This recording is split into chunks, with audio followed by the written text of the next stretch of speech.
패망해서 이미 포로로 끌려간 그런 상황에서 바빌론 지역에서 하나님의 계시를 받았던 사람입니다. 그렇기 때문에 에스겔서 전체 배경이 죄, 심판, 이미 패망한 것, 더 이상 소망이 없는 절망스러운 상황, 이런 것들이 이제 전체적인 배경이 되는 것이죠. 근데 그럼에도 불구하고 에스겔서 중간중간에 보면 하나님께서 소망을 주시는 내용들이 이제 기록되어 있습니다. 특별히 에스겔에서 가장 대표적으로 하나님이 소망을 약속하시는 내용이 33장부터 39장까지 나옵니다. 우리가 지금 읽은 36장이 그 중간에 들어있죠. 이걸 달리 표현하자면 좀 읽어서 마음 불편한 부분을 안 읽고 싶다, 읽었을 때 좀 마음이 괜찮아지는 부분을 읽고 싶다 그러시면 에스겔 33장부터 39장까지만 읽으시면 됩니다.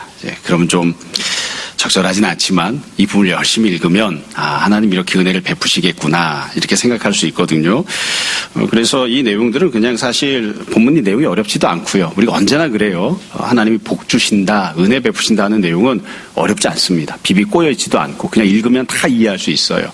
이제 심판을 선포하시거나 경고하시는 내용들, 이런 내용들은 읽기가 좀 어려워요. 우리 마음이 좀 멀리하려는 마음도 있고 또 이해를 안 하고 싶어하는 마음들도 있어서 이렇게 멀리하려고 하는 마음이 있어서 내용이 좀 어려운 때들이 있습니다. 그래서 오늘 본문도 그냥 읽으면 쭉쭉쭉쭉 읽고 넘어갈 수 있는 그런 내용들입니다. 제가 33장부터 39장까지가 하나님께서 은혜를 베푸시겠다는 약속을 담고 있다 했는데 크게 보면 요 안에 4가지 은혜가 들어있습니다. 그러니까 에스겔 33장부터 39장을 보면 33장과 34장에서는 내가 너희의 선한 목자가 되어주겠다 이렇게 말씀하시는 내용이 나오고요. 지금 읽은 36장이 들어있는 35장과 36장에서는 내가 너희에게 선한 이웃이 되어주겠다 그런 말씀이 들어있습니다. 그리고 37장에서는 굉장히 유명한 부분이죠. 마른 뼈가 살아나는 본문이 들어있어서 내가 너희에게 새로운 생명을 주겠다 말씀하시는 내용이 나오고, 마지막 38장과 39장에서는 내가 너희에게 승리의 용사가 되어주겠다 이렇게 말씀하시는 내용이 나옵니다. 그러니까 이렇게 쭉 읽어나가면 33장부터를 보시면 하나님이 우리에게 선한 목자가 되어주시고 좋은 이웃이 되어주시고 또 우리에게 새로운 생명을 주시고 장차 닥칠 환난에서 우리에게 승리의 용사가 되어주시겠다 이렇게 말씀하시는구나, 그 내용을 우리가 볼 수 있는 거예요. 그중에 우리가 오늘은 36장 내용을 볼 건데 36장은 전반부와 후반부로 되어 있습니다. 전반부에서는 하나님이 이스라엘 땅을 회복시키시는 내용을 약속하시고 후반부에서는 이스라엘 백성들을 회복시키는 내용을 담고 있습니다. 그러니까 땅과 백성을 회복시키겠다고 말씀하시는 거죠. 우리가 읽은 이 24절부터 38절은 후반부여서 하나님이 이스라엘 백성들에게 어떤 은혜를 베푸실지를 약속하시는 내용이 담겨 있습니다. 세부적으로 4개의 내용이 이제 담겨 있습니다. 그러니까 그냥 크게 이야기하면 하나님이 4가지 은혜를 베푸겠다 이렇게 말씀하시는 거죠. 첫 번째 내용이 24절, 25절입니다. 그냥 쭉 읽으시면 다 이해할 수 있는 내용이에요. 24절에 보면 이렇게 되어 있죠. 내가 너희를 여러 나라 가운데서 인도하여 내고 여러 민족 가운데서 모아 데리고 고국 땅에 들어가서 다시 이제 가나안 땅에 데리고 들어오겠다 이렇게 약속하시는 거예요. 그럼 그 다음엔 어떤 은혜를 베푸시는가? 25절에 보면 맑은 물을 너희에게 뿌려서 너희로 정결하게 하되, 하나님이 맑은 물을 뿌려서 이스라엘 백성들이 정결한 백성이 되게끔 하겠다 말씀하시는 겁니다. 사실 이 물을 뿌리는 건 이 유대인들에게는 굉장히 익숙한 정결 규례입니다. 이스라엘 백성들이 유출병이 있거나 피부병이 있거나 혹은 밖에 나가서 다른 불결한 사람과 접촉을 하거나 그러면 어떻게 했냐면 물을 뿌렸습니다. 아니면 그보다 좀 더 심각한 상황에서는 단순히 뿌리는 게 아니라 씻었습니다. 이제 그렇게 하는, 그래서 정결하게 하는 그런 익숙한 방식이었던 거죠. 그래서 어찌 보면 완전히 똑같은 것은 아니지만 불결한 상태에 있다가 정결함으로 가기 위해서 정결 규례를 하나님이 정해 주실 때에 물을 뿌리거나 씻는 것을 말씀을 하셨잖아요. 그래서 이것이 조금 더 나중에 강화가 되면 나중에 신약 시대에 오면 물속에 완전히 들어가는 세례를 베푸는 것이 나오죠. 그러니까 불결함에서 정결함으로 바뀌는 거예요. 불결한 사람을 정결하게. 그래서 지금 그럼 도대체 맑은 물을 뿌려서 무엇을 정결하게 하는 것이냐? 25절 뒤에 보시면 2가지가 나와요. 곧 너희 모든 더러운 것. 여기서 말하는 더럽다는 것은 이 위생적으로 더럽다는 걸 뜻하는 게 아니라 물론 그런 것도 당연히 포함되겠습니다만 모든 더러운 죄를 행하는 것. 죄악 행하던 것에서 정결하게 하시고, 또 25절 끝에 보면 모든 우상 숭배에서 너희를 정결하게 할 것이다. 그러니까 여지껏 죄 짓고 살았고 우상 숭배하고 살았고 그것 때문에 심판을 받았는데 너희가 행하던 모든 죄를 내가 정결하게 하겠다. 이렇게 말씀하시고 약속하시는 거죠. 이 내용을 조금 더 쉽게 이야기하면 이렇게 이해하시면 됩니다. 여러분 우리가 늘 다 아는 대로 세례를 받건 다른 정결의식도 마찬가지입니다. 한 사람의 영혼이나 마음을 어떻게 깨끗하게 만들어주는 게 아닌 거거든요. 여러분 세례 받을 때 마음을 씻나요? 아니죠. 세례 받을 때에 몸을 씻는 겁니다. 세례 받을 때 마음에 물 뿌림을 받은 사람 아무도 없어요. 이렇게 물을 묻혀가지고 머리에다가 이렇게 딱 대든 물 속에 쏙 들어가는 침례를 받건 다 몸뚱아리가 들어가는 거죠.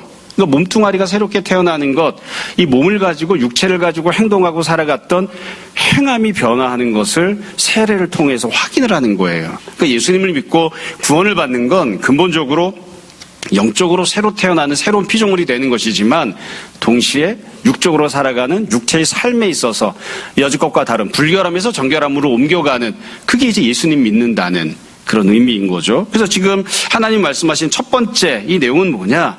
하나님께서 친히 물을 뿌려주셔서 육적으로 행하던 모든 악한 일들, 육으로 행하던 모든 죄에서 우리를 건져내 주시고, 그래서 더 이상 죄 짓지 않고 살게끔, 그러니까 몸으로 행하는 일들에 있어서 더 이상 죄를 행하지 않는 사람이 되게끔 그렇게 만들어 주시겠다. 이렇게 은혜를 베푸시는 겁니다. 그러니까 쉽게 이야기하면 뭐예요?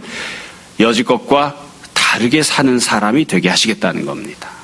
아마 이 내용을 보면 은혜를 받는 분들도 있고 이게 이럴 수도 있는데 저는 이런 내용이 굉장히 마음 깊이 다가옵니다. 왜냐하면 아마 여러분들도 비슷한 느낌 생각하실 때가 많을 거예요. 난 이렇게 안 살고 싶은데, 나 이 행동 안 하고 싶은데, 나 이런 말 안 하고 싶은데, 이런 표정 안 짓고 싶은데, 나 이런 죄를 지으면서 안 살고 싶은데, 그런 생각을 사람들이 종종 갖잖아요. 우리도 그런 생각 갖잖아요. 그렇죠? 아이들이 집에서 엄마 눈을 속여가면서 오락을 하고 게임을 할 때에 나는 정말 게임하는 인생이 행복해, 이런 마음도 있지만 난 이렇게 안 살고 싶은데 나 왜 이렇게 살까? 이런 생각하는 경우들이 있다고요. 도박하러 가서 도박하는 사람들이 정말 인생이 즐겁다 이런 생각을 하기도 하지만 나는 이렇게는 안 살고 싶은데, 그런 생각들을 하시죠. 그렇죠? 요즘은 제가 많이 줄어들었습니다만 요즘은 거의 없는 것 같아요. 예전에는 꼭 주일 아침에 부부싸움을 해요. 설교하러 올라오면 내가 이거 설교할 수 있나? 내가 이거 예배드려도 되나? 너무 괴로울 때는 제가 고백도 하잖아요. 오늘 제가 부부싸움을 심각하게 해서 설교할 만한 입장이 아니지만, 그렇지만 제 인품에 의지해서 설교하는 게 아니라 하나님 말씀을 증거하는 마음으로 설교한다. 그렇게 고백하기도 제가 했었거든요. 참 오래되기는 한 것 같아요. 그렇죠? 예. 근데 우리가 다 그런 생각 있잖아요. 나 이렇게 안 살고 싶은데, 나 이렇게 행동 안 하고 싶은데, 근데 그게 내 뜻대로 잘 안 되는 거예요. 내 뜻대로 잘 안 돼서. 근데 하나님이 지금 약속하신 첫 번째는 뭐냐면, 이제 너희가 새로운 삶을 살게 될 것이다. 여지껏 해왔던 모든 죄를 더 이상 짓지 않고 하나님 앞에 의를 행하고 새로운 모습으로 행동하고 살아가는 사람이 될 것이다. 너 말이 바뀔 거고, 표정이 바뀔 거고, 행동이 바뀔 거고, 네 삶이, 육체로 살아가는 모든 삶이 바뀌게 될 것이다. 이게 하나님이 약속하시는 첫 번째 은혜의 내용입니다. 굉장히 큰 은혜죠.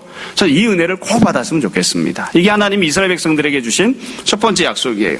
두 번째 약속은 무엇인가? 26절부터 28절인데 이 두 번째 약속을 보시면 이게 더 아주 감격스러운 약속의 말씀입니다. 이렇게 돼 있어요. 26절. 또 새로운 영을 너희 속에 두고 새 마음을 너희에게 주겠다. 참 이게 새로운 영혼, 새로운 마음을 주시겠다. 그러니까 앞부분에는 육적인 삶에 대한 것이었다면 지금은 내적인 것이죠. 영혼과 마음이, 영과 심령이, 마음이 새로워지는 그런 은혜를 베풀겠다. 이렇게 말씀을 하세요. 그 뒤에 보면 다시 이걸 부연 설명을 하셨어요. 너 육신에서 굳은 마음을 제거하고, 그러니까 원래는 굳은 마음이 있었는데 이 굳은 마음을 제거하고 부드러운 마음을 줄 것이며, 그러니까 새로운 마음이라는 건 부드러운 마음입니다. 부드러운 마음. 그리고 27절에 또 내용을 너희 속에 두어. 그래서 그 결과는 무엇이냐면 너희로 내 율례를 행하게 하리니. 그러니까 새로운 마음과 새로운 영혼을 부여받은 사람, 그렇게 은혜를 받은 사람이 되어서 영혼이 새로워지고 마음이 새로워졌기 때문에 그 결과 행동도 바뀌는 거예요.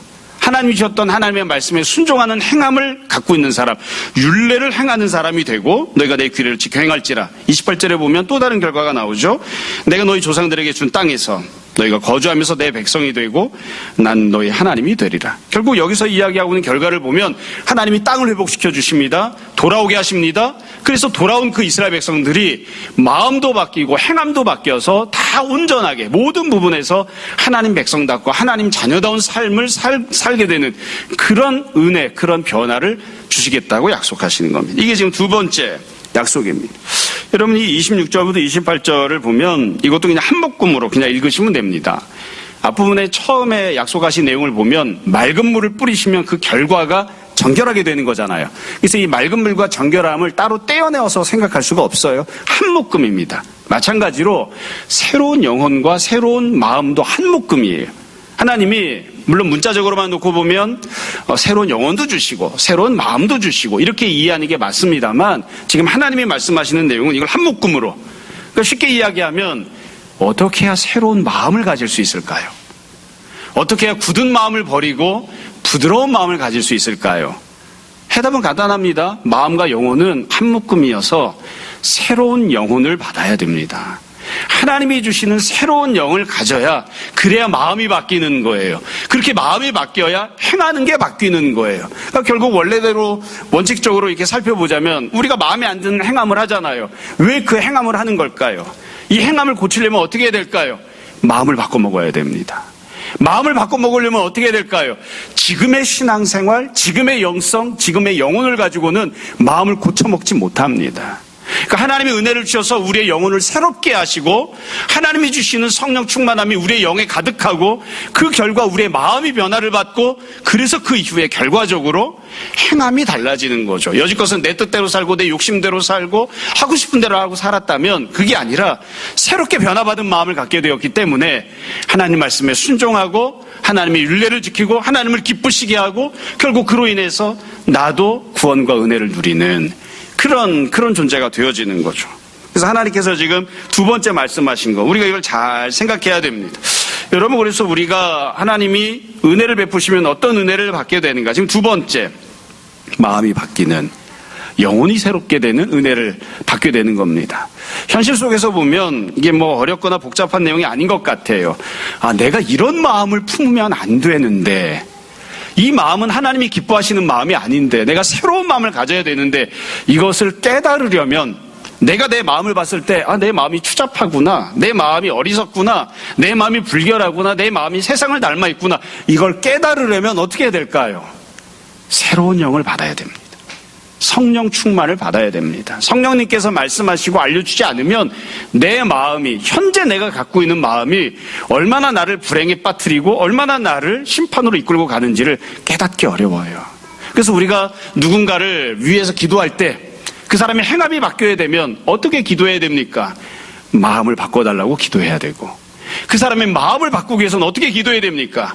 그 사람이 성령 충만한 사람 되게 해달라고 기도해야 됩니다. 그러니까 이걸 우리식으로 쉽게 이야기하면 신앙생활을 열심히 하고 하나님 말씀을 가까이 하고 시간 될 때마다 찾아 나와서 기도하고 주님을 섬기는 그런 신앙생활이 온전하게 회복이 되어야, 영적으로 새로운 모습이 되어야 그래야 마음도 바뀌고 행함도 바뀌는 거예요. 이걸 아무것도 안 하고서 그냥 행함이 바뀌었으면, 삶이 바뀌었으면, 내가 살아가고 있는 삶의 결과들이 바뀌었으면 그렇게 바라고 있으면 그건 정말 어리석은 생각을 하고 있는 것이죠. 자, 그 뒤 세 번째로 하나님이 베푸시는 은혜가 나옵니다. 지금까지 말씀드렸던 첫 번째 육적인 삶의 변화, 두 번째 영혼과 마음의 변화는 어찌 보면 내적인 변화이고 존재적인 변화입니다. 이제부터 하나님 말씀하시는 세 번째와 네 번째 구원과 은혜는 외적인 것, 환경적인 것들과 관련되어 있습니다. 29절에 보면 하나님 이렇게 말씀하세요. 내가 너희를 모든 더러운 데서 구원하고 곡식이 풍성하게 하여 기근이 너에게 닥치지 아니하게 할 것이며, 그러니까 하나님이 주시는 세 번째 복은, 은혜는 풍성함입니다. 풍성함을 주셔서 이전에 있던 무엇을 없애버리시느냐? 기근을 없애버리세요. 기근을 없애고 풍성함을 주겠다. 30절에 보시면 다시 한 번 더 반복하시죠. 또 나무의 열매와 밭의 소산을 풍성하게 하여 너희가 다시는 기근의 욕을 여러 나라에게 당하지 아니하게 하리니. 그러니까 하나님이 세 번째로 베푸시는 건 환경적인 복입니다. 특별히 환경 여러 부분들 중에서도 물질적인 환경의 변화와 복입니다. 그러니까 이전보다 더 먹고 사는 데 있어서, 직장 생활하는 데 있어서, 누리며 살아가는 데 있어서 더 넉넉함을, 풍요로움을, 풍성함을 주겠다, 이렇게 말씀하시는 거예요. 뭐 사람마다 입장이 다르긴 합니다만 저는 개인적으로는 그렇게 믿고 고백합니다. 사람이 신앙생활을 열심히 하고 하나님께 구원과 은혜를 받으면 물질적인 복을 받습니다. 100% 항상 그런 것은 아니죠. 신앙생활을 열심히 함에도 불구하고 하나님이 뜻이 있어서, 목적이 있어서, 혹은 어떤 때는 믿음의 성장을 위해, 어떤 때는 믿음의 분량을 달아보기 위해 열심히 믿음대로 살고 있음에도 물질적인 고통과 어려움을 당하게 하시는 그런 경우도 있습니다. 그러나 일반적인 대부분의 경우는 하나님 앞에 나와서 회개하고 믿음으로 살면 물질적인 부분에 있어서도 하나님이 복을 주시고 은혜를 베푸십니다. 이게 뭐 엄밀하게 몇 대 몇 이렇게 따지기는 어렵지만 제가 이 설교하기 전에 한번 생각해 봤어요. 대수로 따지면 어느 정도 될까? 신앙생활을 열심히 하고 은혜를 받으면 물질적인 넉넉함을 누리게 되는 게 전체 100이라고 치면 전체 100 중에 어느 정도 될까? 제가 생각해 보니까 한 7대 3은 되지 않을까? 좀 넉넉하게 하면 8대 2쯤은 되지 않을까 싶습니다. 좀 뭐 반론을 제기하실 분도 있겠지만 77.5% 대 22.5%쯤. 신앙생활을 열심히 하면 하나님이 환경을 바꿔주시고 하나님께서 은혜를 베푸시면 물질적인 넉넉함을 허락해 주십니다. 이게 지금 하나님이 약속하시는 내용이에요. 이스라엘 백성들이 가나안 땅에 들어가 살면서 하나님께 심판받으면 기근이 찾아오고 가뭄이 찾아오고 뼈 빠지게 일을 해도 곡식과 열매가 없는 그런 지경이었는데 하나님께서 내가 너의 환경을 바꿔줄게. 네가 열심히 일을 하면, 네가 부지런히 땀 흘려 노동을 하면 내가 그 풍성한 대가를 받아 누릴 수 있게 해줄게. 그래서 네 물질적인 환경이 더 넉넉해지게, 여유로워지게, 그래서 네가 너만 먹고 사는 것이 아니라 주변 다른 사람을 돌보고 나누고 구제하면서 할 수 있게 해줄게. 이게 하나님이 약속하신 세 번째 은혜입니다. 그런데 이 부분을 보면 아주 중요한 설명 한 가지가 덧붙여 있습니다. 31절 내용인데요. 31절을 보면 이렇게 돼 있어요. 그때에 너희가 너희 악한 길과 너희 좋지 못한 행위를 기억하고 너희 모든 죄악과 가증한 일로 말미암아 스스로 밉게 보리라. 기억한다. 그리고 밉게 본다고 했는데 자기 자신을 밉게 본다는 거예요. 이게 쉽게 이야기하면 이런 뜻입니다. 이 본문에서 번역을 할 때는 우리말 성경이 조금 아리까리하게 번역을 했습니다만 이 내용은 어렵지 않아요. 과거 이스라엘 백성들이 나라가 망해서 포로로 끌려갈 때 어떻게 살았나요? 눈꼽만큼이라도 더 돈을 벌겠다고 우상 숭배하고 죄를 지었습니다. 하나님이 정하신 방법이 아닌 다른 방법을 사용해서라도 어떻게든 조금이라도 잘 먹고 잘 살겠다고 세상적인 방법 사용하는 걸 주저하지 않았습니다. 사실 현실만 놓고 보면 너무 힘들고 어려웠기 때문에 그렇게라도 먹고 살고자 했던 거예요. 너무 먹을 게 없기 때문에, 너무 가난했기 때문에 죄를 지어서라도 지금 당장 목에 풀칠을 해야 되겠다고 그렇게 죄 짓는 것을 어떤 때는 참 부득이하게, 어떤 때는 그냥 뭐 즐거워하는 마음으로 그렇게 죄를 지으면서 먹고 살겠다고 발버둥을 치고 살았다고요. 그 결과는 어떠했나요? 죄를 짓고 악을 행했을 때에 그나마 잠시라도 풍요를 누렸으면, 풍성함을 얻었으면 그나마 그것이라도 다행인데 결과는 그나마도 누리지 못하고 나라가 폭삭 망하고 노예로 다 끌려가 버렸잖아요. 그러니까 이스라엘 백성들이 하나님이 주신 풍성을 누리면서 어떤 생각을 하느냐? 자신들이 과거에 저질렀던 죄를 기억하는 거예요. 그리고 그때 자신들이 행했던 죄악들을 미워합니다. 내가 선택했던 삶의 방식들을 미워합니다. 내가 그렇게 죄짓고 그렇게 악을 행하고 하나님이 원하지 않는 일들을 행했지만 결국에 좋은 꼴이 뭐가 있었냐? 결국엔 다 심판받고 다 망하고 다 말아먹고 끝나버리지 않았느냐? 내가 왜 과거에 그렇게 했을까? 내가 왜 과거에 그렇게 조금 더 돈을 벌겠다고 그렇게 발버둥을 치고 살았을까? 그래봤자 별다른 뾰족한 수도 없었는데 왜 그렇게 살았을까? 그렇게 후회하는 마음을 갖게 된다는 거예요.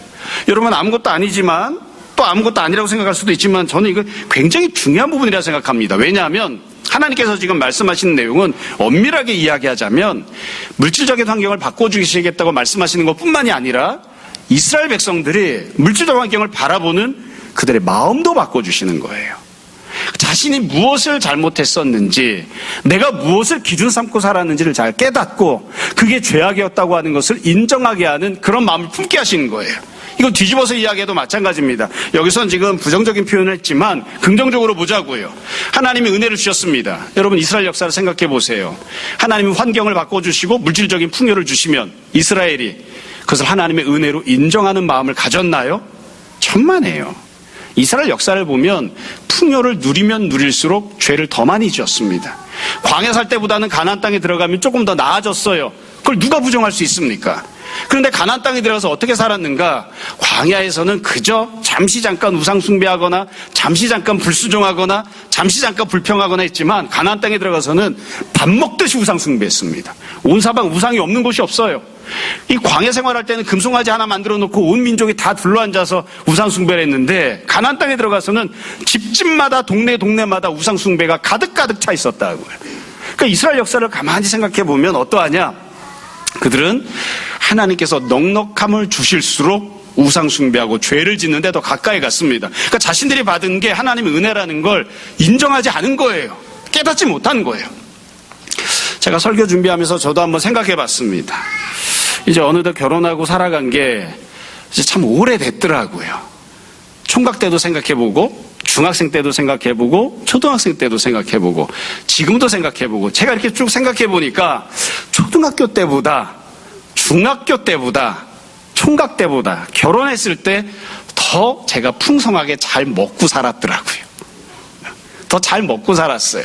그리고 시간이 쭉 지나면서 보니까 더 많이 더 풍성하게 잘 먹고 지냈더라고요. 물론 요즘은 이제 먹지 못하게끔 제어하는 분이 있기 때문에 제가 원하는 걸 다 먹는 것은 아니지만 그러나 생각해 보면 현실적으로 더 넉넉하게 더 풍요롭게 제가 살아온 거예요. 그런데 이렇게 돌이켜 생각해 봤습니다. 이스라엘 백성들만 그런가? 나는 내가 받은 은혜가 하나님의 은혜라고 하는 것을 항상 인정하는가?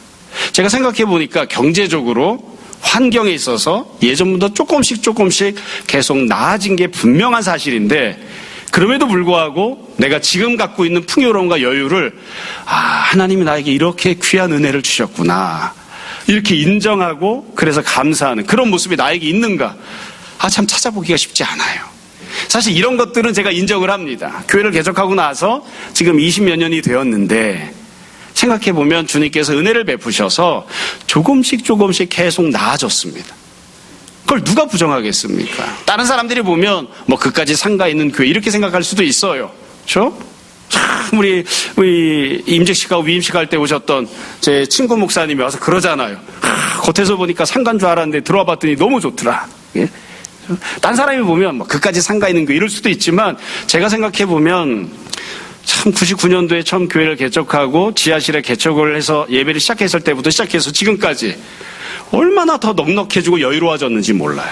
저는 지금도 예배당에 들어올 때마다 늘 감사합니다. 야, 내 평생에 이렇게 좋은 예배당에서 예배를 드리다니.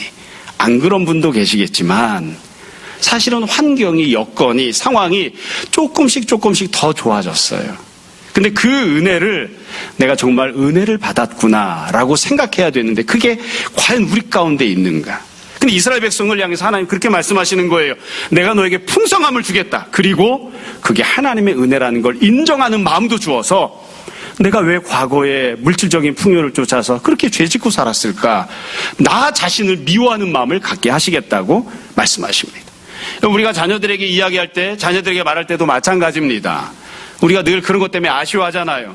여러분들 아이들에게 용돈을 주십니까? 초등학교 때 얼마를 주셨나요? 초등학교 때 얼마를 주셨습니까? 고등학생이 된다면 용돈을 얼마를 주셨습니까? 선우야, 너 용돈 얼마 받니? 용돈 얼마 받아? 괜찮아, 11조하라고 안 할게. 편하게 얘기해봐.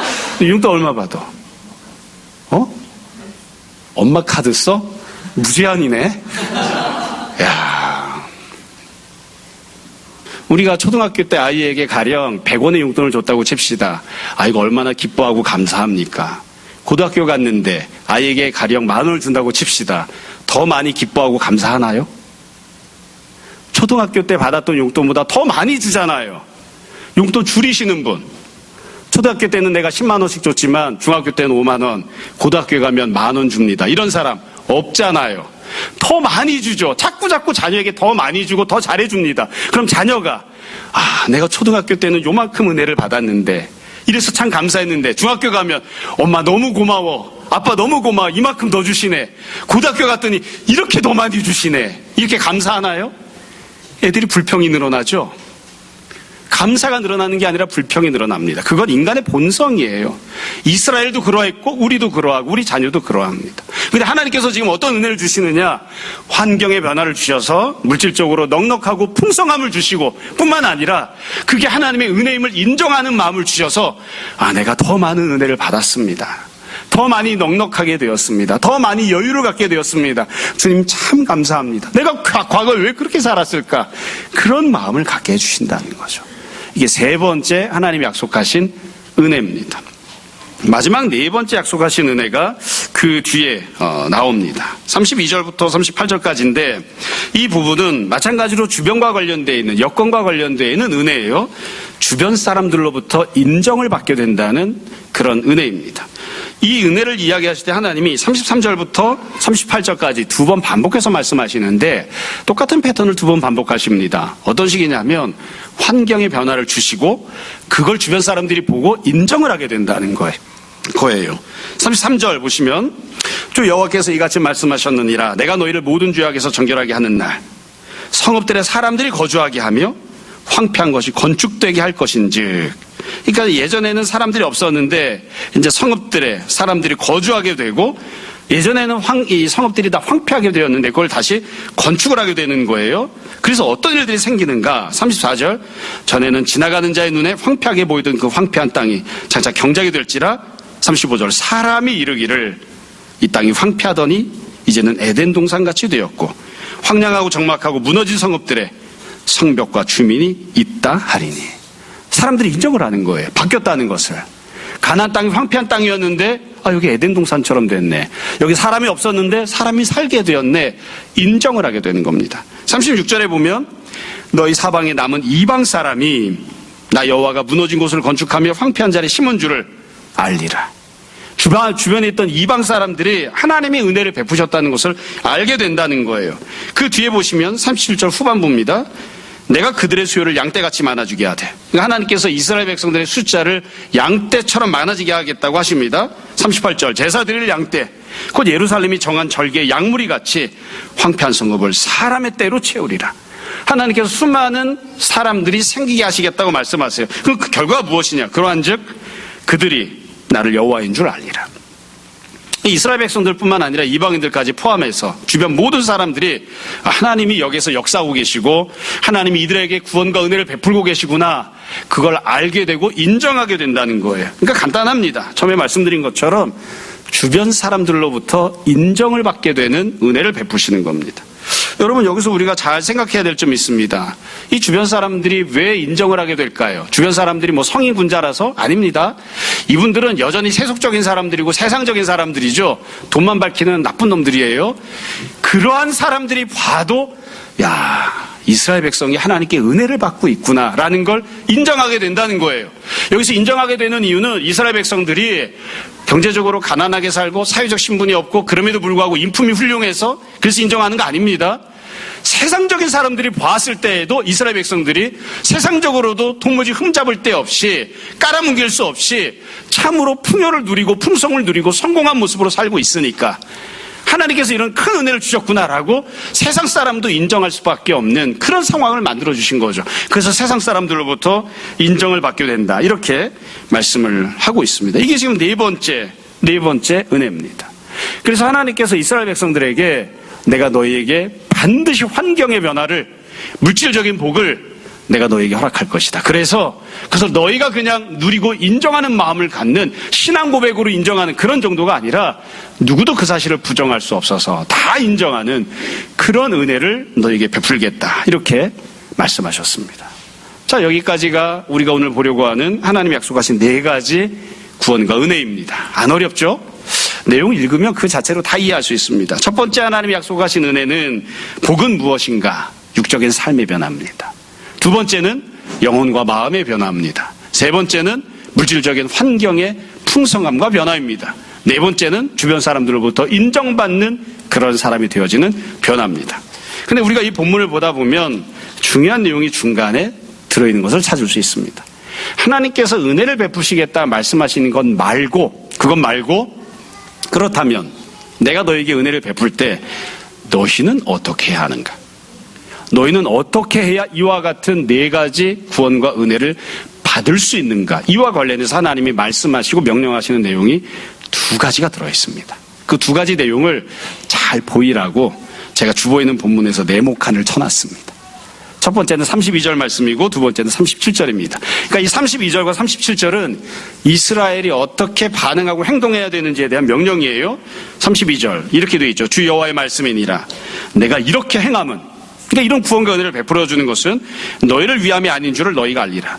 너희를 위함이 아니다. 이건 조금 헷갈릴 수 있는데 다르게 표현하자면 너희가 자격을 갖추고 있어서 너희에게 이런 걸 주는 것은 아니라 이것을 알아야 된다. 이렇게 말씀하시는 거예요. 그리고 이렇게 명령하시죠. 이스라엘 족속아 너희 행위로 말미암아 부끄러워하고 한탄할지어다. 쉽게 이야기하면 뭐예요? 회개하라는 겁니다. 도대체 무엇을 회개하라는 걸까요? 지금 현실을 보면 어떠한가? 현재는 어떠하냐? 네 가지가 현재 상황입니다. 첫 번째, 육적인 행위에 있어서 개판이죠. 죄짓고 엉망진창으로 살고 있습니다. 내가 나를 봐도 행동이 엉망이에요. 그게 현재의 모습이에요. 두 번째, 내 마음을 보니까 세상에 이것보다 더 시궁창보다 더 더러운 게 없어요. 내 마음이 제일 지저분하고 굳은 마음을 갖고 있어요. 세 번째, 현재 환경을 보니까 내가 부지런하게 안 살아서가 아니라 하나님께 심판을 받아서 징계를 받아서 물질적으로 힘들고 어려워요. 네 번째, 주변 사람들이 다 우리를 보고 손가락질하고 욕을 합니다. 저까지 것들이 예수님 믿는 사람 맞아? 하나님 백성이 맞아? 그런 주변 사람들로부터 손가락질을 당하는 게 현실이에요. 이와 같은 상황에 대해서 너희가 너희 죄악 때문임을 인정하고 부끄러워하고 한탄을 해야 된다. 회개할 것을 요구하십니다. 회개하라. 왜 지금 같은 현실 속에서 살고 있게 되었는지, 그 이유가 너 자신에게 있음을, 죄악 때문에 하나님께 심판받아서 이 지경이 되고 있음을 회개해야 된다. 이게 하나님의 첫 번째 명령입니다. 두 번째, 37절 이렇게 말씀하십니다. 주 여호와께서 이같이 말씀하셨느니라. 그래도 이스라엘 족속이 이같이 자기들에게 이루어 주시기를 내게 구하여야 할지니라.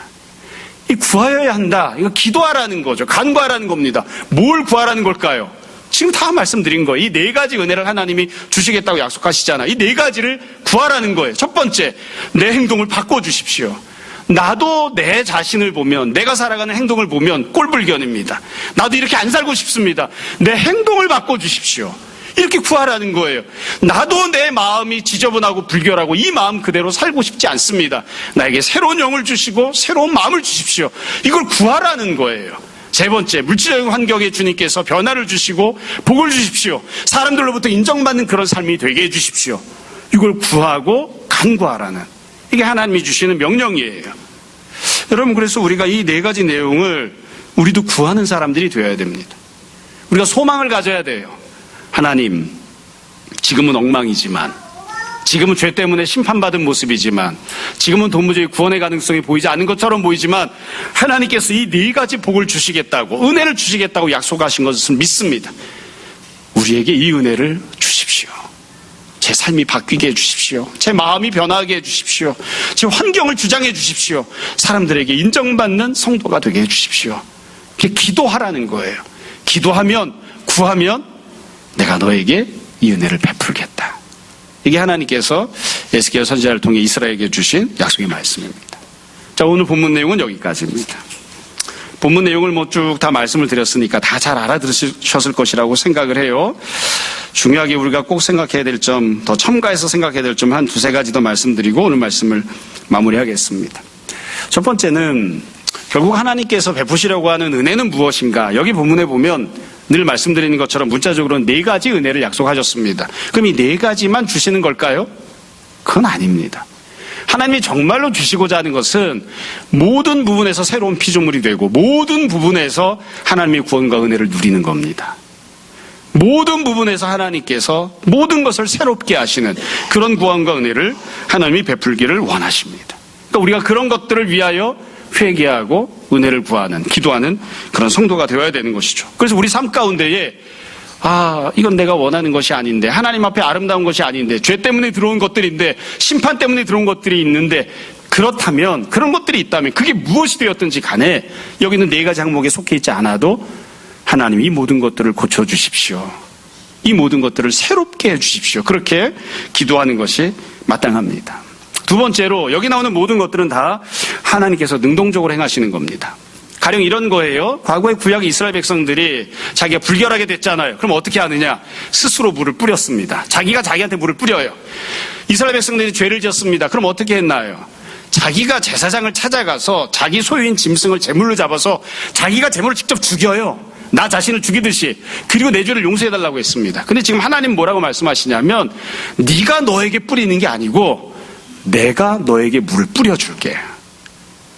결국 이 하나님께서 주시는 하나님의 역사하시는 모습은 어디에서까지 나타나느냐면 우리가 죄를 용서받을 때 어떻게 받나요? 내가 재물 끌고 가서 재물을 죽여서 용서받나요? 아니죠. 하나님이 자기 아들을 죽이시고 우리 죄를 용서해 주시잖아요. 하나님이 적극적으로, 하나님이 능동적으로 이 은혜를 베푸십니다. 그러니까 하나님 모든 것을 다 하세요. 우리는 믿음으로 회개하고 간구하고 응답을 받는 것뿐이에요. 그러니까 하나님 앞에 나아가는 그런 믿음의 모습을 가져야 됩니다. 세 번째는 여기서 하나님께서 약속하신 4가지 종류의 은혜들은 특징이 있습니다. 무엇이냐면 처음 베푸시는 은혜가 아니라는 점입니다. 이거 이미 다 주신 적이 있습니다. 과거에 다 주신 적이 있는데 이스라엘 백성들이 다 이걸 죄지면서 다 말아먹었죠. 다 갖다 쓰레기처럼 다 갖다 버려버린 거예요. 그걸 하나님이 지금 회복시켜 주시겠다고 약속하시는 겁니다. 그러니까 한 번도 못 받아봤던 그런 은혜를 주시는 게 아니라 받아본 적이 있어요. 누려본 적이 있어요. 그렇게 살아본 적이 있어요. 근데 내가 그걸 다 팽개친 거죠. 다 없애버린 겁니다.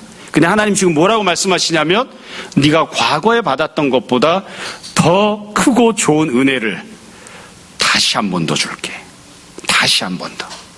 그러니까 하나님이 우리가 잘 사용하는 대로 엄밀한 표현 그대로입니다. 하나님이 그냥 단순한 은혜를 주시는 게 아니라 회복을 주시겠다고 하는 겁니다. 가정이 깨져버렸습니다. 예전에는 단란했는데 지금은 엉망진창이고 왼수끼리 모여 사는 것 같아요. 다시 한 번 더 회복을 주마. 개인적인 삶에서 내가 예전에는 그럭저럭 믿음으로 살면서 은혜 가운데 살았는데 지금은 엉망진창이 되어버렸어요. 다시 한 번 더 예전보다 더 귀한 은혜를 베풀어 줄게. 이건 사회와 나라 민족도 마찬가지입니다. 에스겔은 지금 단순한 한 개인이 아니라 이스라엘 민족 전체를 향해 선포하잖아요. 나라와 민족이 예전에는 괜찮았는데 죄짓고 심판받으면서 엉망진창이 돼버렸어요. 다시 한 번 더 내가 회복의 은혜를 주마. 그렇게 하나님께서 약속하시는 겁니다. 그래서 이 말씀을 듣고 우리가 소망을 가져야 되는 사람은 누구냐면 아직 한 번도 은혜를 받아본 적이 없는 사람, 한 번도 죄를 지어본 적이 없는 사람이 아니라 은혜 받고 다 흘려버린 사람, 구원을 받았는데도 불구하고 죄 짓고 엉망진창이 된 사람. 그래서 나는 과거로 다시는 못 돌아갈 것 같아. 좋았던 시절로는 다시 못 돌아갈 것 같아. 그렇게 생각하는 사람들에게 하나님께서 이렇게 말씀하시는 거예요. 회개하고 간구하면 내가 회복을 허락해 주마. 다시 한 번 더 기회를 주마. 이게 하나님께서 말씀하시는 내용입니다. 마지막으로 4번째입니다. 이 마지막 한 가지만 더 말씀드리고 말씀을 마무리하겠습니다. 어찌 보면 조금 실망스러운 내용일 수도 있는데 결국 이 내용은 어떻게 성취가 되는가? 여러분, 하나님이 이스라엘 백성들이 포로로 끌려간 다음에 바벨론에서 포로 생활하는 건 70년 생활해야 된다고 정하셨습니다. 이 말씀을 주셨다고 해서 이 말씀을 들은 사람들이 내일 곧장 돌아가는 게 아니에요. 70년이 차야 돌아갑니다. 그럼 언제 이 말씀이 성취가 될까요? 간단합니다. 이 말씀은 내 자녀 세대에서 이루어집니다. 그러니까 이 말씀은 내 자녀들을 향한 소망의 선포예요. 만약에 내가 결혼하지 않았으면, 자녀가 없으면 다음 세대를 향한 하나님의 약속의 선포예요. 네 세대에 다 망한 것처럼 보여도 네 자녀 때에 너보다 더 큰 은혜를 그들이 누리게 될 것이고 회복을 받게 될 것이다. 그러니까 이스라엘 백성들이 어찌 보면 하나님께서 주시는 권면의 말씀을 듣는 거죠. 네 인생 끝났다고? 너는 포로가 되고 여기로 끌려왔으니까 네가 죽을 때까지 못 돌아간다고? 그러니까 원망하고 불평하고 되는 대로 아무렇게나 살아? 글쎄, 과연 그렇게 살아도 되는가? 회개하고 은혜를 구하라. 네 자녀 세대에 가서라도 반드시 은혜를 내가 줄 것이다. 네 자녀를 향하여, 네 다음 세대를 향하여 역사적인 책임을 갖고 살아라. 네가 지금 어떻게 믿음으로 사는지, 네가 어떻게 하나님 앞에 간구하는지 그것을 보고 내가 네 자녀 세대에 네가 누리지 못했던 회복과 구원과 은혜를 반드시 줄 것이다. 그렇게 말씀하시는 겁니다. 그러니까 소망을 가지라는 것이죠. 저는 개인적으로는 그렇게 생각합니다. 포로 생활하면서 돌아오지 못했던 이스라엘 백성들도 이 말씀을 붙잡고 은혜 가운데 살면 바벨론에서도 첫 번째 행함의 변화를, 두 번째 마음의 변화를, 세 번째 물질적인 복의 변화를, 네 번째 주변 사람들로부터 인정받는 변화를 바벨론에서도 누리고 살 것입니다. 본인도 누리고 살다가 그리고 장차 자녀들이 더 큰 은혜를 누리는 그 은혜도 누릴 것입니다.